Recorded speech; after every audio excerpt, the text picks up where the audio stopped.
各位朋友，大家好。明末清初的学者顾炎武曾经提出了自己这样的一个观点，就是亡国与亡天下是不同的。亡国，顾炎武说，异姓改号谓之亡国，也就是说，以前姓赵，现在变成姓朱了，那么这叫亡国。而亡天下呢，则是人意冲塞，率兽食人，谓之为亡天下。然后顾炎武又说，保国者，保君其臣，肉食者谋之。保天下，匹夫之见，于有则焉而已。后面这两句话呢，后来又衍生出了我们大家熟悉的那8个字：天下兴亡，匹夫有责。但不知从什么时候开始，这句话又变成了另外一句，叫国家兴亡，匹夫有责。而这个意思与顾炎武的本意已经是大相径庭了。顾炎武是明末清初的人士，在他看来，亡国的国指的就是明朝的朱家天下，大明的江山。对顾炎武而言，保国者，肉食者谋之，那是明朝君臣的事情，与老百姓无关。而天下则不同，天下不会是姓朱姓赵的某个王朝，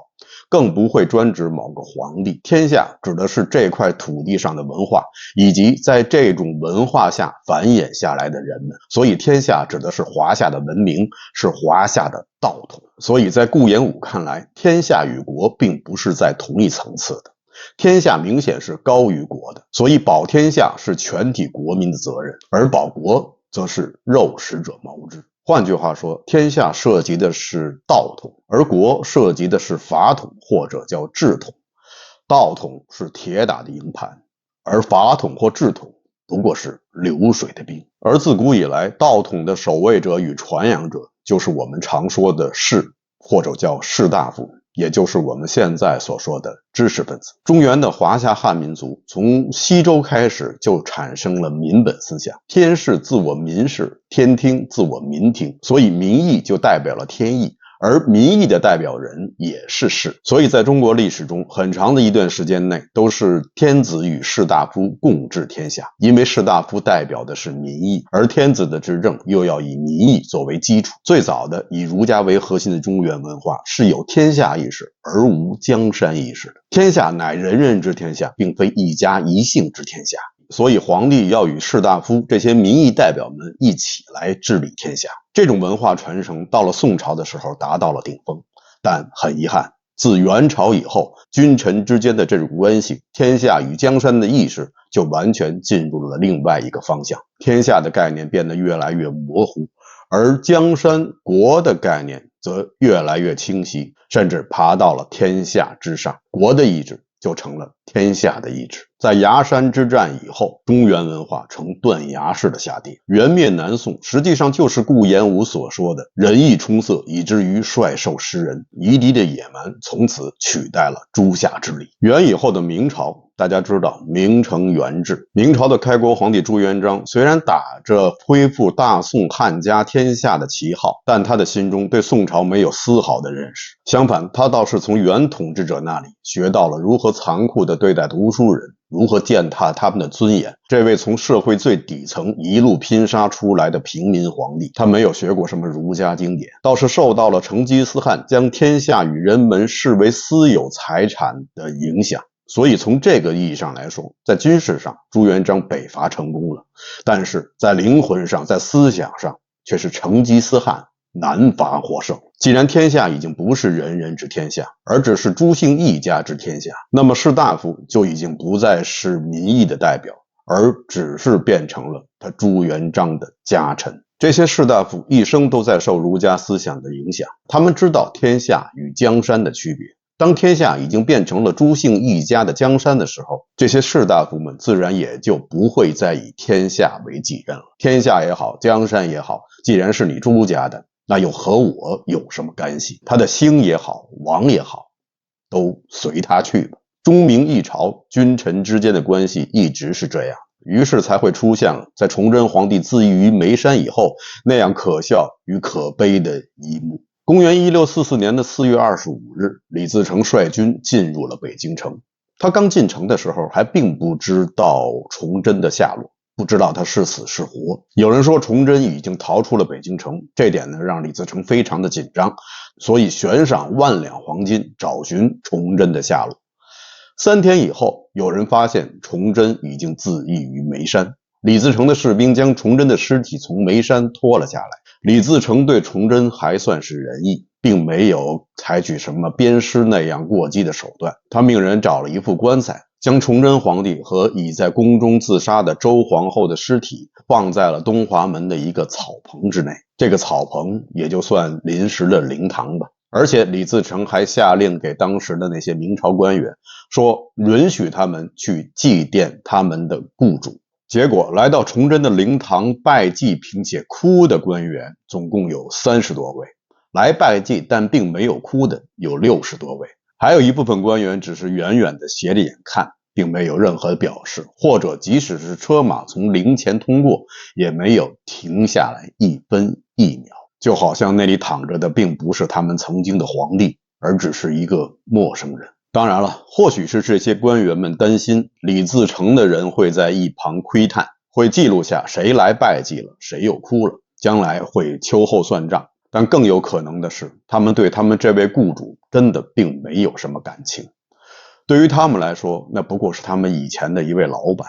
现在以前的老板已经走了，他们正在谋划着怎样去取悦新的老板。当时京城的官员有多少名呢？3000多名。3000多人中，只有差不多100多人去祭奠崇祯皇帝。估计崇祯皇帝泉下有知，又要大喊一声文官皆该杀了。崇祯皇帝生前并没有给自己建陵寝。大家知道，一般帝王的陵寝都是在帝王执政期间就开始修建的。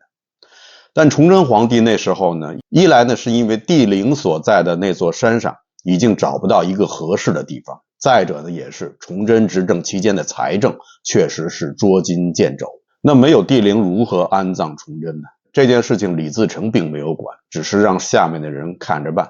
最后下面的有位大臣想了一个办法，将崇祯安葬在田贵妃的墓葬之中，所以田贵妃的墓就变成了后来的私陵。崇祯居中，周皇后居左，田贵妃居右，外面不远处还有王承恩的墓葬。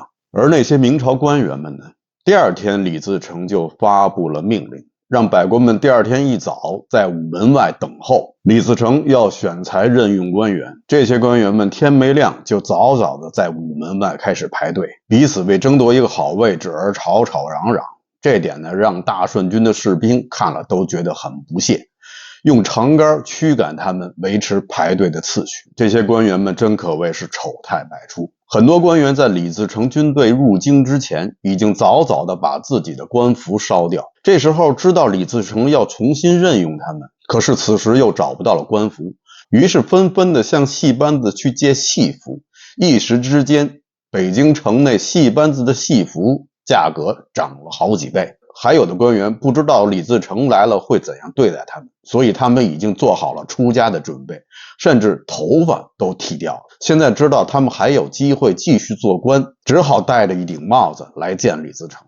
李自成见了这样的人也很生气，就命令手下将他们这些人身上所有的毛全部剃掉。当然了，也不能说一个忠君的都没有，比如说崇祯的妹夫，也就是当朝驸马龚永固。龚永固上的是崇祯皇帝同父异母的妹妹乐安公主。关于这位公主呢，以前我们提到过，她是李选侍西里的亲生女儿。当年小朱由检丧母以后，曾经交由李选侍来抚养。李选侍此时已经有了一个女儿，就是后来的乐安公主。李选侍骄横跋扈，但是乐安公主却是温柔贤惠，与崇祯这位同父异母哥哥的关系呢，相处的也一直是非常的融洽。但很可惜，在崇祯16年的时候，乐安公主病逝，此时棺木还停放在自己的公主府中，尚未下葬。龚永固与乐安公主二人关系甚好，二人共育有5子。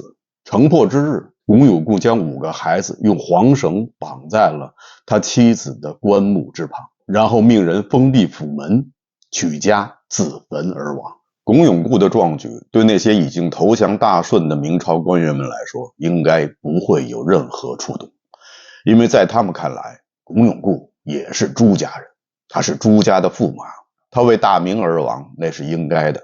不过他们可能是有选择性的忘记了，他们也是大明的臣子。大顺取代大明，那就是亡国。亡国老百姓自不待言，但作为大明的臣子，一直领受着大明的俸禄，那么人们有理由对他们提出更高的要求。不过很可惜，他们对自己倒是很看得开，东家不成打西家，真的把自己当成了职业经理人了。如果说大顺取代大明是亡国的话，那么明亡清兴则是亡国又亡天下。但此时大明帝国的那些士大夫们，他们恐怕早已经忘记了他们士的身份，忘记了为天下人请命的责任，他们变成了一群职业的官僚，亡国也好，亡天下也好，他们都不在乎，他们只在乎自己的官帽。清兵入关以后，也需要大量的汉人官员。对于一个国家的行政管理，满人们是做不来的。在任用汉人官员这方面，多尔衮也真是动了一番脑筋。他首先选择的并不是那些当朝为官的人，而是那些下野的人。因为这些人在明朝的时候受过冷遇，所以多尔衮认为他们更愿意为清朝效力。崇祯末期还是东林党专权，所以那些被下野的都是阉党，所以多尔衮就从阉党中提拔汉人官员，比如冯全。冯全是一个天才，按现在的话讲，他应该也算是一个流量的明星。他18岁就中了进士，同他一起中进士的很多人都已经50、60岁了。冯全的才华可见一斑。冯全不光是有才，而且还有貌。据记载，他长相娇媚，这是史书的原话。据刘若愚的《着中志》记载，冯全平日上朝的时候要带2、3双靴子，因为他要经常换，做到自己的鞋子是纤尘不染。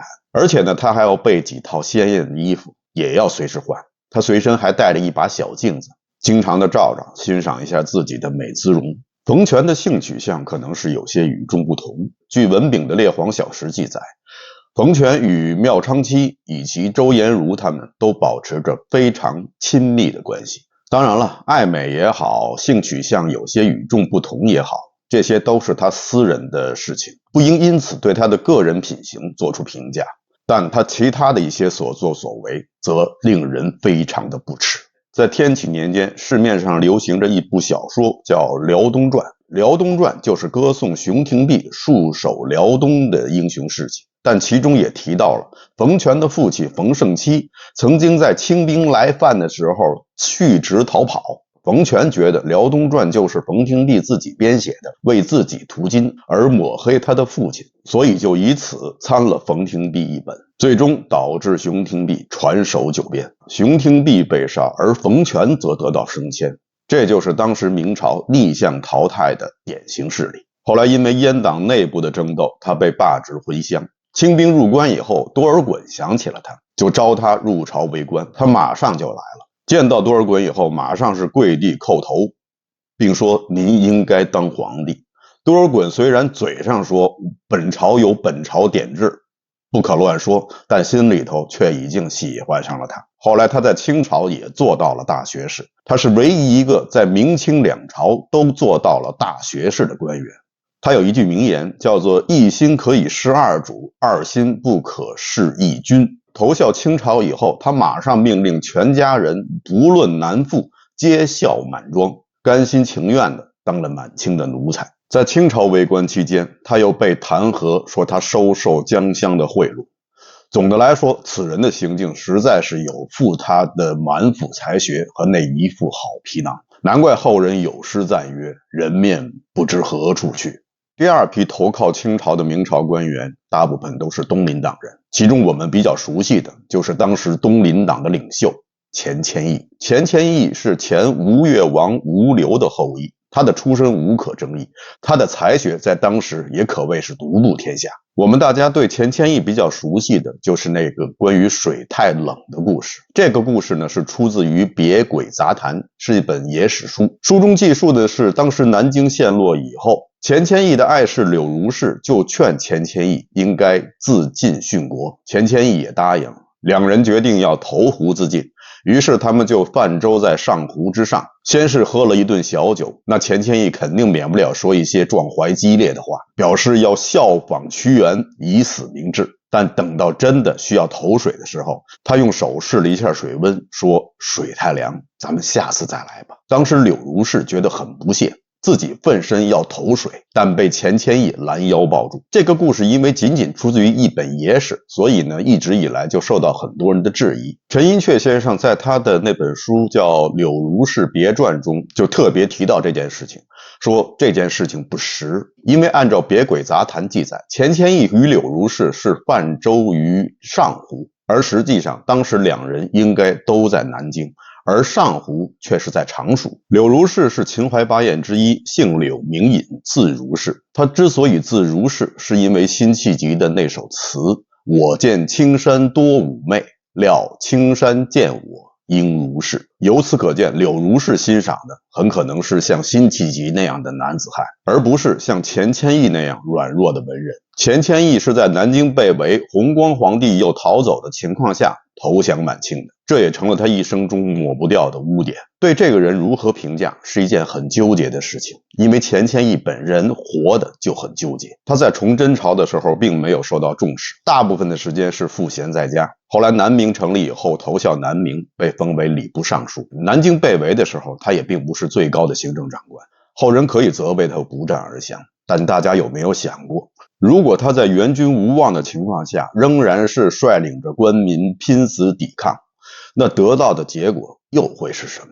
扬州十日就在前面，难道还希望发生一次南京十日吗？遇到抵抗，清兵一定会屠城的，这一点他们从来是说到做到。那些官员们可以选择要不要保全自己的名节，要不要抵抗，而老百姓能选择什么？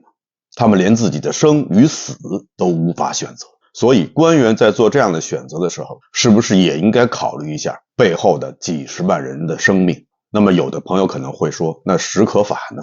是不是说史可法也不应该抵抗？那样或许就没有扬州十日了。首先我要说，屠城的人是清兵，这个罪名绝对不应该由史可法来背。史可法抗清，充分显示了他的民族大义，这点是应该充分肯定的。但我想，如果抵抗已经毫无意义，那么那些忠臣们完全可以选用殉国的方式结束自己的生命，以成全自己的民族大义，而不要拉着百姓们一起去冒险，将百姓的生命置于敌人的屠刀之下。如果在势穷之际投降，没有什么可耻的，因为你已经尽了力，你依然是英雄。如果投降还能够挽救更多的生命，那我觉得投降是值得的。钱谦益人生中最大的败笔，并不是在于他的投降，而是在于他投降以后竟然又去清廷做官，这也就成了他一生中无法抹掉的污点。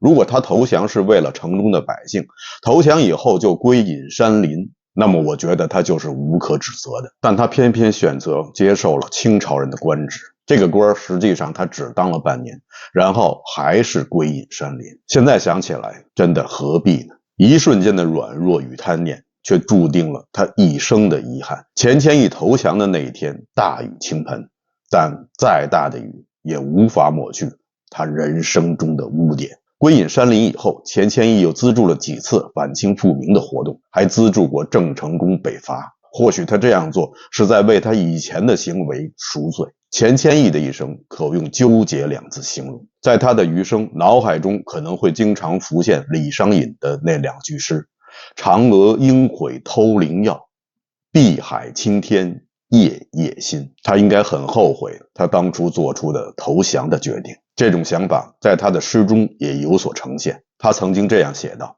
望断关河飞汉纸，吹残日月是胡笳。嫦娥老大无归处，独饮银轮哭桂花。他是一个文人，一生中最大的愿望就是修明史。南明弘光年间，他就准备修明史。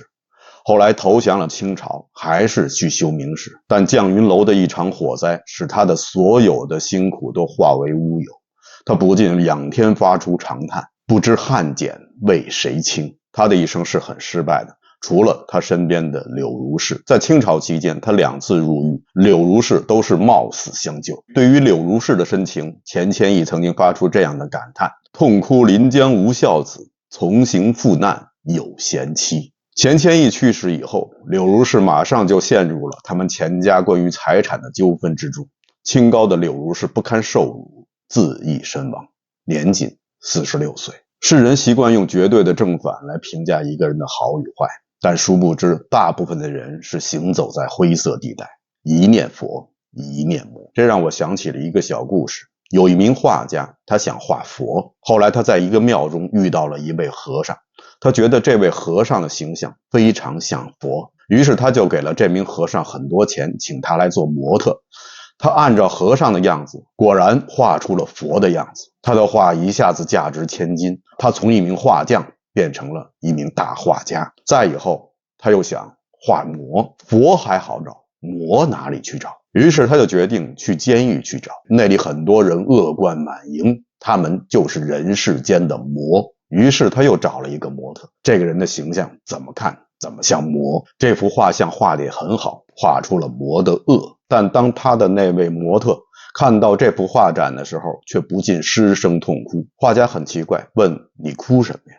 这个人说，当年你画佛的时候画的就是我，你给了我很多钱，有了钱我就不想在寺庙待了，我开始出去花天酒地，释放自己的欲望。后来没了钱，我去偷去抢去杀人，最后就变成了现在这副样子。画家听完以后颓然地推开画皮，他再也不想画佛，不想画魔了，因为人的内心真的很难揣测，一念成佛，一念成魔。钱谦益当然无法跟文天祥相比，文天祥是英雄，钱谦益不是。英雄之所以能成为英雄，就是因为他做到了大多数人做不到的事情。而大多数人，不管他学识多么渊博，地位多么高贵，面临关键时候，他所做出的选择往往和一般的老百姓并没有太大的区别，有的常人都有的软弱与恐惧。所以我们判断事物的标准就不能单纯的以英雄为标准。这种制度之下的社会一定是一个严苛的社会，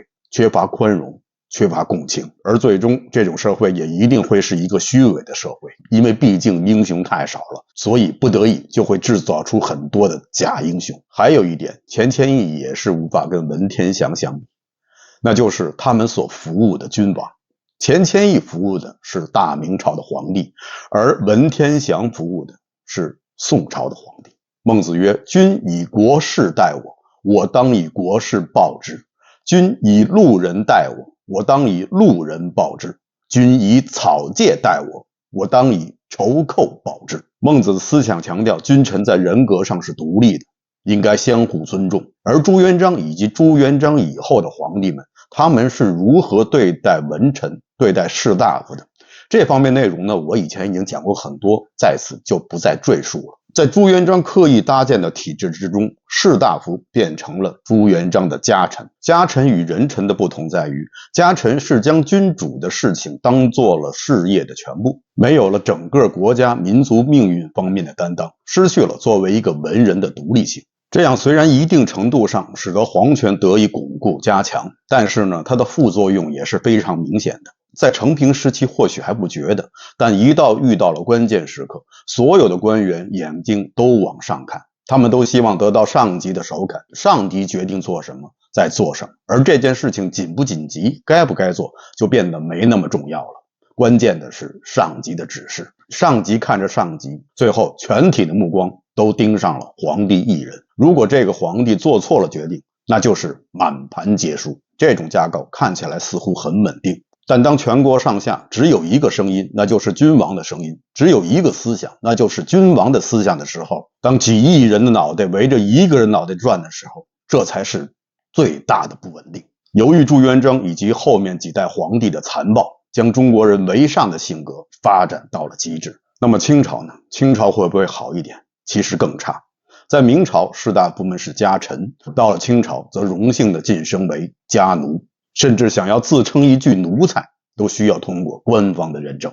清朝虽然疆域广大，但却是中国历史上最少自由、最少创造力的朝代。这种过度的权力集中体制还会造成另外一种局面，就导致那些士大夫们对整个体制失去了忠诚和认同感。反正这江山是皇帝的，好了是皇帝的，坏了也是皇帝的，与我何干？当外敌来袭，王朝倾覆的时候，那我投降就是了，不过就是换了一个工作，换了一个老板而已。而宋朝又是如何对待士大夫呢？公元1127年，当金兵占领汴梁，攻入太庙的时候，他们从太庙的夹层中又发现了一间密室。打开密室，里面空空荡荡，只有一个长7、8尺、宽4、5尺的碑石伫立在那里。碑石被销金黄幔遮蔽着，揭开黄幔，里面赫然写着3句话：柴氏子孙有罪不得加刑，纵犯毛逆止于狱中赐禁，不得视曹行路，亦不得连坐之属，不得杀士大夫及尚书言事人。子孙有于此事者，天必极之。原来这就是传说中的太祖石碑，这是宋太祖赵匡胤秘密命人刻的一块碑石，就放在了太庙的最隐蔽的地方，并不是什么人都可以看到的。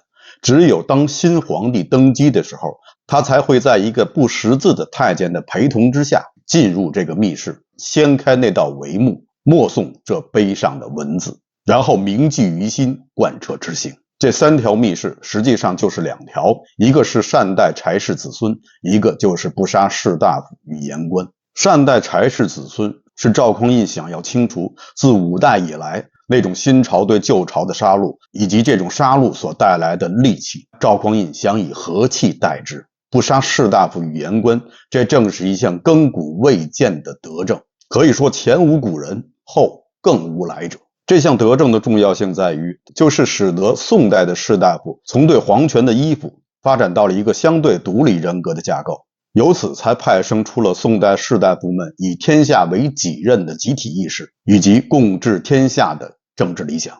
这项密室对于赵匡胤以后的几代皇帝具有类似于大宪章的作用，后代的皇帝们也大都执行了太祖皇帝定下的这道敕令。在宋神宗期间，因为在陕西用兵失利，宋神宗很生气，一怒之下，他下令要杀一个当时负责漕运的官员，这是一名文官。过了几天以后，宋神宗就问当时的宰相蔡确说：“那个人杀了吗？”蔡确说：“臣正要向您禀报，还没杀。”宋神宗盯着蔡确厉声道：“难道还有什么疑问吗？”蔡确说：“祖宗以来未尝杀士人，臣不想自陛下使。”神宗无语，默然半晌，说了一句：“那就给他赐面发配吧。”旁边的门下侍郎张敦说道：“那还不如杀了他呢。”神宗问：“为什么？”张敦说：“士可杀，不可辱。”神宗大怒，说道：“快意事更做不得一件。”张敦回道：“如此快意事，不做也罢。”有宋以来，包括南宋，只有宋钦宗以及宋高宗曾经杀过士大夫。宋钦宗杀的人是6贼之一的王府，王府是一个举国上下公认的奸臣，但宋钦宗杀他也不敢说明正典刑，因为他知道祖制不可杀大臣，所以只能用盗杀的名义，让下面的人伪装成强盗，将王府杀掉。高宗赵构杀了伪皇帝张邦昌，这也算是一例。此外，高宗赵构还杀了太学生领袖陈东以及平民欧阳彻。陈东虽然不是什么官，但他也算是个读书人。欧阳彻则完全就是一个平民。高宗之所以杀陈东，是因为陈东上书质疑高宗赵构继位的合法性，直言不讳地说高宗赵构应该下台，迎回钦宗继续当皇帝。继位的合法性方面本来就是高宗赵构最敏感的神经，所以高宗暗地里找人杀掉了陈东和欧阳彻。宋高宗赵构是在南京的应天府，也就是现在的河南商丘继位的，所以他应该没有看到过在东京汴梁太庙中的太祖石碑。他杀了士大夫与读书人，似乎还是有情可原。据《避暑漫抄》记载，被掳往金地的宋徽宗曾经让他一名叫曹勋的宦官，如果有机会逃出去的话，让他捎话给高宗赵构，告诉他关于太祖石碑的内容，因为他知道高宗没有见到过这个石碑。曹勋后来逃出来以后，将太祖石碑的内容转告给了高宗赵构。高宗赵构表现得非常的后悔，他后悔杀了陈东和欧阳彻，于是很快就给2人平反，道歉，赔偿全部损失等等。这其中不乏有政治作秀的成分，但由此也可见太祖碑誓中规定的不杀士大夫的祖训得到了以后诸代皇帝的贯彻。应该说，杀王府、张邦昌、陈东、欧阳彻这几起杀士大夫的事件应该只能算是个案，在宋朝的政治主流中，不诛杀大臣已经成为了一条铁律。